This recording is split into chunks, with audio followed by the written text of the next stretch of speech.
Hey everybody, happy Saturday. It's day 2196 of doing 100 pull-ups a day. And if you guessed, yes, it is the day for the podcast. And check it out. The podcast is going to be uploaded very likely tomorrow. I'll record it today because, look at my camera fail. Because I am currently homeless, so I don't have Wi-Fi on me at the moment. So, not in a bad way. Not in a bad way. This is all, how do you say this? Willingly homeless. Let's just say that for the love of the game, baby. So that means the podcast will be uploaded probably tomorrow, but I'll just show you all the reps here. Why not? For the meantime, just to know that they were done at least. Who are you? I'm just a that love pull-ups.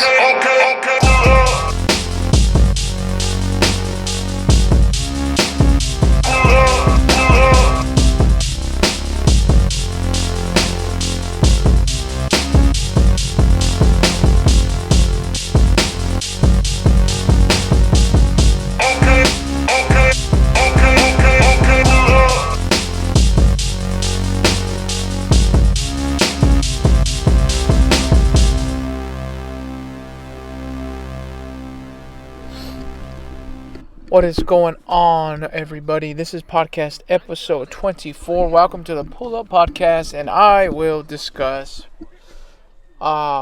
this whole baseball thingy, man. With the fact that it just happens to tie in the anniversary date, which was just passed on the 26th of May on this past Tuesday.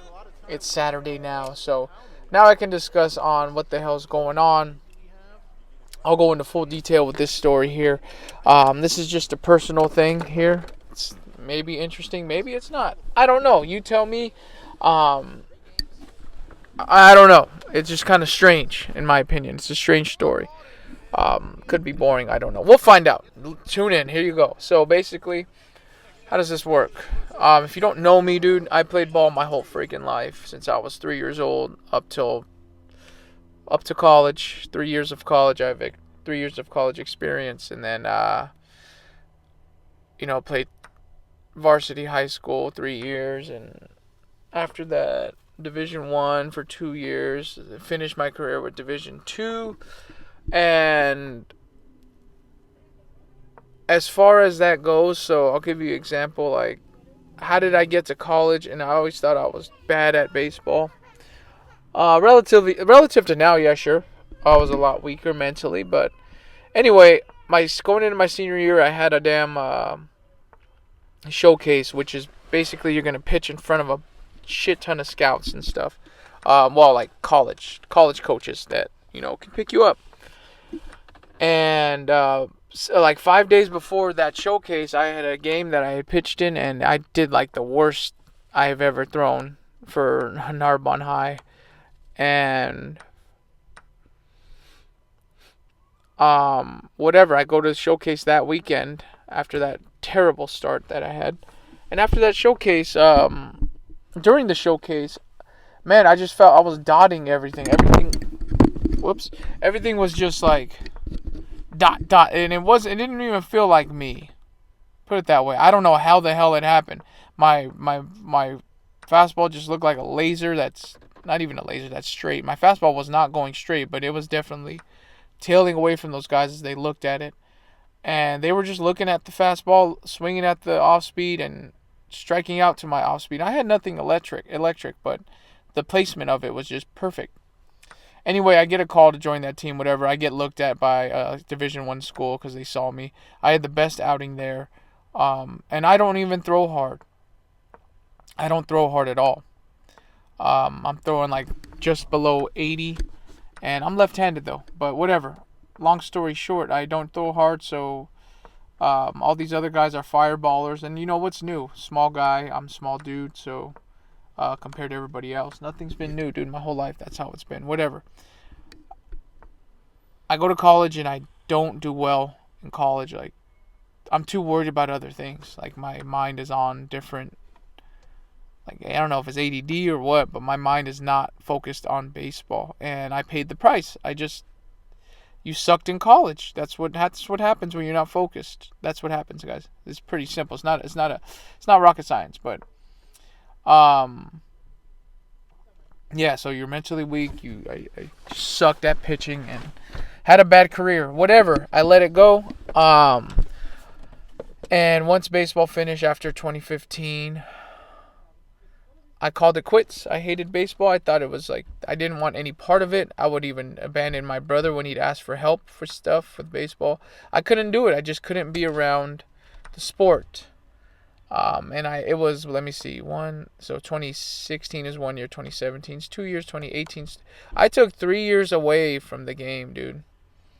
Finally, lo and behold, 2019 comes around. My brother's asking if he needs help. My brother's like begging me basically, "Hey man, I only have like 9." And I was like, "You got a catcher?" He was like, "Nope." And he's like, "You can catch if you want, Josh. Like we can use it." I was like, "All right, well here we go." Like I always loved catching. Catching was fun. I didn't want to pitch because I just had bad experience. I couldn't figure it out. I'd had certain bursts of being good. Pitching was just that was my position, obviously. Going back. Let's backtrack though. Back to high school. My freshman year, I was just good for some reason. I could throw the ball over the plate, and then after that, I don't know. My head started getting mental, and it was just short spurts of greatness, spurts of trash, long spurts of trash, and I was just inconsistent, and it was just it was a pain in the ass, man. It was a pain in the ass to deal with. It was just not consistent and consistently, and I thought I was just bad overall. So, going back, I was talking to my brother. I ended up playing that one game and with my brother. The first game back after, what did I say, 3 years or 4 years? 3 years out. After 3 years out, I go back with my brother and boom, I fall in love with the game, man. I'm having so much fun being a catcher, hitting, and just playing baseball. And I was like, damn, this is really fun. And I got really into it, and I started coaching too, and freaking started coaching club ball, started with that, and then went to high school. And during that time, during coaching, there was an instance where, not an instance, plenty of instances, guys, that I would have dreams of being on a team again. And then I'd wake up. And then I'd be like, oh man, that sucks. I don't get another chance at this, but whatever. I think coaching is the way to save kids from making the mistakes I did. Okay, cool. That's what I used to tell myself, right? And then I was still playing ball as I'm coaching, and I used to suck at pitching, right? But I had to talk, when I started coaching, I had to tell myself, like, yo, you can't suck at pitching and try to teach kids to play this game, dude. Like, if that was your specialty, you better be damn good at it. And I owe that to my martial arts coaches that just really taught that. They didn't teach it, but they did it with their actions. So that makes sense, right? So I ain't going to learn how to fight from someone who can't fight, bro. So it pushed me to get better at pitching, and I finally understood what mechanics were. Guys, I never had the coaching growing up. We never had that. All we had was disciplinarian style, and it was our dad. But other than like actual coaching, like, hey, this is how you do this mechanically, this is how you do this. Bro, like, it would be like if I was popping up to fix the pop-up, I would get slapped in the face and say, stop popping up. Or if you pop up again, I'm going to slap you. That was the fix for coaching. So, yeah, I didn't really have the proper coaching when it came to, especially pitching. Yeah, it's hard to find, guys. I understand why they charge $100 an hour. I'm not going to do that, though. I'm going to charge about $70 for an hour. I have proof now. Going back. Anyway, I've had proof, I guess. You checked my damn videos earlier. Where the hell was I at, dude? Okay, so coaching, pitching. I ended up just figuring out pitching and doing well. And I'm like, damn, okay, mixing everything in. I started to mix like different pitches now, like trying to make different looks. Martial arts really helped with that. Striking and pitching have so many similarities. You just have to understand both to try to relate that, but they have a lot of similarities. So with that, I still keep having these dreams. Oh crap, I'm on a baseball team. No, you're not. And I'm like good now. I'm like, wow, I'm pretty freaking good. I'm better than I used to be. And I had a seed in my head about pitching an NAIA for my old coach that I played summer ball with, because he asked if I was. He was like, "You might be eligible, bro. Do you want?" Because he was the coach at Marymount College, and he had asked me like, "Yo, you might still be eligible. Like, if you want to play, I can look into it." That was at the time where I didn't want to play baseball, so I was like, "Nah, nah, nah." But that seed stayed in my head. I was like, "Yo, I can probably go play NAIA ball." And during COVID year, I started to reach out to coaches. They were biting. They were like, "Oh, we can talk. We can talk. Yeah. We can look into it." And I fell back. I was like, "No, don't do it." I got scared. And lo and behold, I've always wanted to coach a team, like manage. And I find I'm pitching coach for the high school, and then the dude leaves, so I become head coach of the high school. And then my dumbass does old school coaching with freaking new generation. That's not a good idea, guys. And I already forgave. Sorry, they forgave me too. But I had reached out to all the guys that I coached at that school, and I asked for forgiveness from them. Or I understand if they don't. I get it, because I was an ass, dude. I was an asshole. But it was old school, man. That was the way I was coached, and that's all I really knew. That's how I was brought up, dude. Like, that's all I knew, guys. And that's no excuse, but at the end of the day, I'm just an idiot too, and I realized that. And yeah, they're cool. I just played with like 5 of them over this last weekend. So we were out in Vegas. So shout out to you boys that came out. But anyway, long story short, I got fired from that school. And in the process of getting investigated before I got fired from coaching, I was like, yo. And before that, guys, I was still, and when I was like in the mix of getting fired, like right before, I'd say a couple weeks before, I kept having like a lot of these dreams. Like, hey, you're on a team. And I would always have those freaking dreams, bro. And after coaching too, a lot of the regret was that I had from my past was I didn't give it my all. Like, I didn't even work hard. I just relied on skill, which is dumb. I didn't even understand anything. I didn't work, and what was the other thing?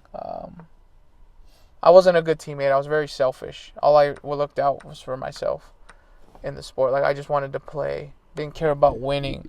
Now I'm just win focused, because I'm a coach now. I want to win. Like, hell yeah, I want to win this game. I want to lead to victory. And that stuck with me, and the importance of roles that you play. So, now, and I just wanted that second chance. Like, man, if I had a second chance, I would be the best teammate I can be. I just want to win. I wouldn't have any selfish desires. I don't care. And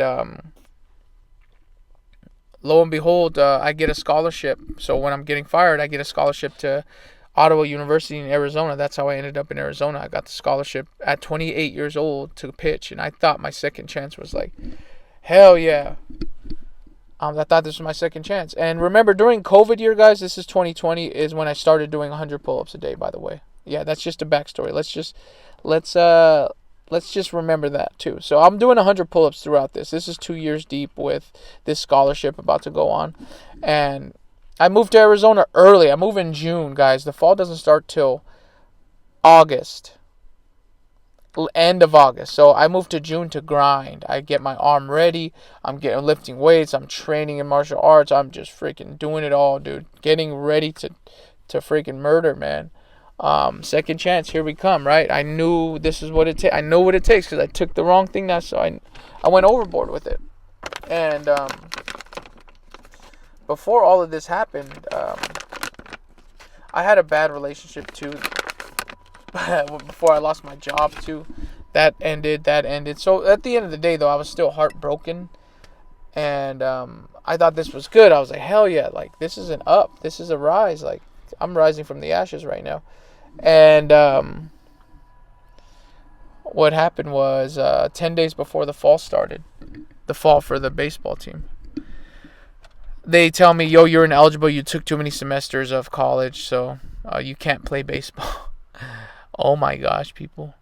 I had lost my freaking mind. Because I had lost, again, my relationship ended. And after that I got fired. And after that, they tell me you can't play baseball, I lost it. I was working out like three times a day, 4 times a day. It was ugly. I just that was therapeutic for me. So, training, martial arts, lifting, just bunches of dumb stuff. But anyway, after that, tell you you're ineligible. So the coaches were there, really cool. Shout out to Coach Montez at Ottawa and stuff. They were like, yo, we can use your help coaching, because I can hear the way you talk, like you're mature, and the guys will listen to you. And so I was like, okay. So he's like, keep your scholarship, just come out here and coach, and if you ever want to play anywhere else after, you can. Just train with the guys if you want. So cool, we did that. I just helped out. For the first 2 years, I was really grinding it out. I was helping them. I was there, I was present. And then the third year, I volunteered. So after I graduated to get my degree, I had told all my family, like, the next step, guys, I need to play indie ball. Like, I thought I was over it, but I was like, nah, I need to play independent baseball, because I still have it. I'm not throwing as hard, but I'm just better I'm polished. Let's just say polished. So 2020. I don't know anything about indie ball. I don't know shit. Like, I'm just so ignorant to it. So 2024 passes. I don't know. Oh, I'm coaching. I coach a summer team. 2025, I'm coaching a summer team. And then my brother gets married. I'm like, okay, I can't go. And I really dialed in this year. I really dialed in this past year to find out what the hell it is. So I think in January, whatever. I think March. I don't even know. March, April. I started to really look into it. I was like, okay, where is it? I'm only getting older. I'm 32. Found it. Found a tryout, went to the tryout. I was praying to God, praying to Christ. This is why, here we go. Here goes the God story involved now. Granted, I did get baptized in 2024, so God was with me then, leading me this way.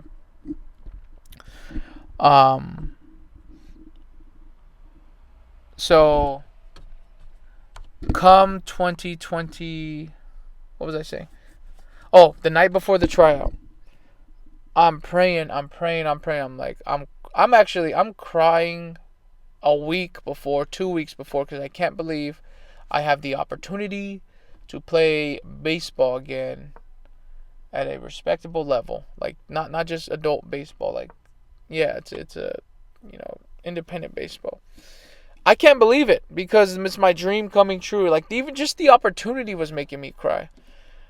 And I'm working out, boom, boom, boom. And the night before, I'm freaking praying to Christ, like, be with me like you. And like, I always think that God was with me when I was that tryout day where I was dotting everything. I was like, that wasn't me. That couldn't have been me.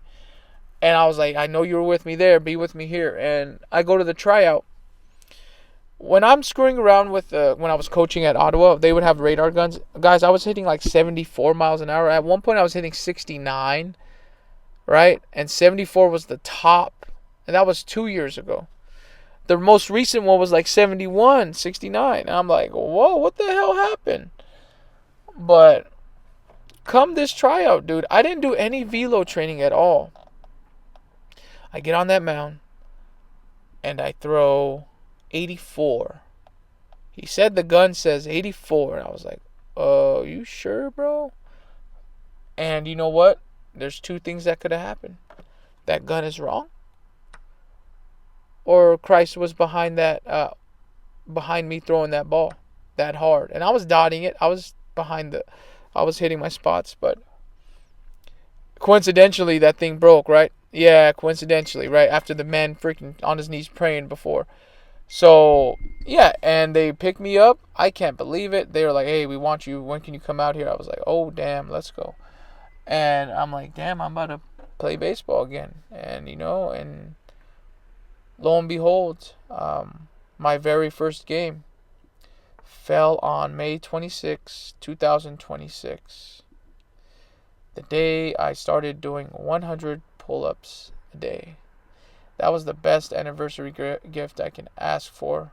I can even accidentally, coincidentally bump into. Right? So that's just a gift from the Lord, man. That was Christ. This is Christ at work.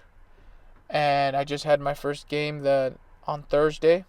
I started, went 8 innings, 3 earned runs. Me and the catcher, 7 Ks, 1 walk. Me and the catcher were on our knees praying before the game. We got out to a knee and prayed together. And, he's just with us, man. Christ is always, this is all glory to him. This is all crazy stuff. It's like God was calling me through my dreams to go to Arizona and just go follow your dream. So, like, as cliche as it sounds about, like, follow your dreams, like, literally, if you have a recurring dream, bro, that's your freaking soul telling you something, bro. Straight up. That is your soul telling you something. And I truly believe that. And that's God speaking to you too, especially the recurring ones. So that's a form of communication that he does with you. So, shout out to Christ. Shout out to the Lord and Savior.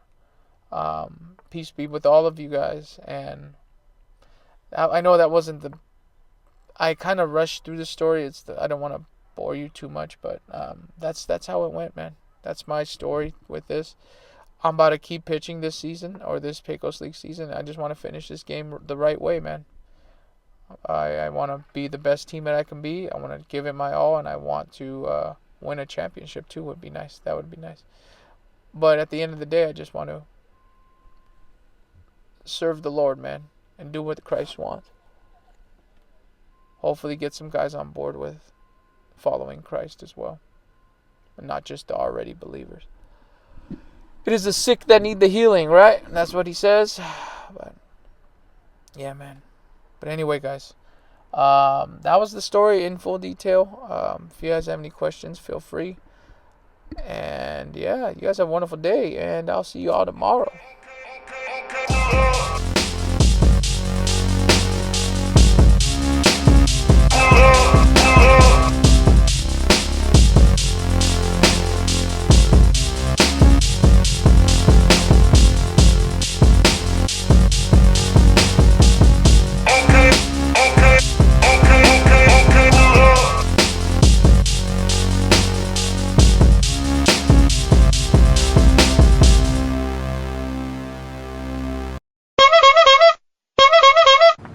Ass clown.